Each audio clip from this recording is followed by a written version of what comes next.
आज का पहला पाठ नबी होशिया का ग्रंथ अध्याय 8 पद संख्या 4 से 7, 11 से 13। इसराइल पवन बोता है किंतु वह आंधी लूनेगा। प्रभु यह कहता है, उन्होंने मेरी अनुमति लिए बिना राजाओं का अभिषेक किया है। उन्होंने मुझसे परामर्श किए बिना नेताओं को नियुक्त किया। उन्होंने अपने सोने और चांदी से अपने लिए ऐसी देव मूर्तियां बनाई जो उनके विनाश का कारण बन जाएगी। हे समरिया, तुम्हारी बछड़े की देव मूर्ति विभस्त है। मेरा क्रोध उन लोगों पर भड़क उठा है। वे बहुत समय तक अपने को निर्दोष प्रमाणित नहीं कर सकेंगे, क्योंकि वह देव मूर्ति इस्राएल से आई, किसी कारीगर ने उसे बनाया है और वह कोई देवता है ही नहीं। समरिया का वह बछड़ा टुकड़े टुकड़े कर दिया जाएगा।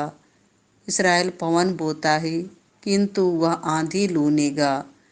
वह उस डंठल के सदृश है जिसमें बाल नहीं लगती और गेहूं पैदा नहीं होता। यदि उसमें गेहूं भी होता तो विदेशी खा जाते। इब्राहिम ने अपनी वेदियों की संख्या बढ़ाई, किंतु वे उसके लिए पाप का कारण बन गई।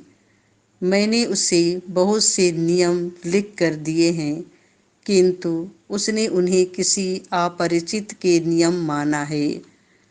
वे अपनी ही इच्छा के अनुसार बलि चढ़ाते हैं और बलि पशु का मांस खाते हैं, किंतु प्रभु उन्हें स्वीकार नहीं करता। वह उनके अपराध याद करता है और उन्हें पापों का दंड देता है। वे फिर मिस्र देश जाएंगे। संत मत्ती के अनुसार पवित्र सुसमाचार अध्याय 9 पद संख्या 32 से 38। फसल तो बहुत है परंतु मजदूर थोड़े हैं। लोग एक गूंगे अपदूतग्रस्त मनुष्यों को यीशु के पास ले आए। यीशु ने अपदूत को निकाला और वह गूंगा बोलने लगा। लोग अचंभे में पड़कर कहने लगे, इस्राएल में ऐसा चमत्कार कभी नहीं देखा गया है। परंतु फरीसी कहते थे, यह नरकदूतों के नायक की सहायता से अपदूतों को निकालता है।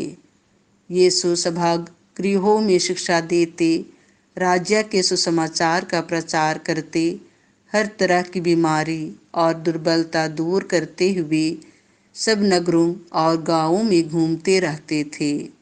लोगों को देखकर यीशु को उन पर तरस आया, क्योंकि वे बिना चरवाहे की भेड़ों की तरह थके मांदे पड़े हुए थे। उन्होंने अपने शिष्यों से कहा, फसल तो बहुत है परंतु मजदूर थोड़े हैं। इसीलिए फसल के स्वामी से विनती करो कि वह अपनी फसल काटने के लिए मजदूरों को भेजे।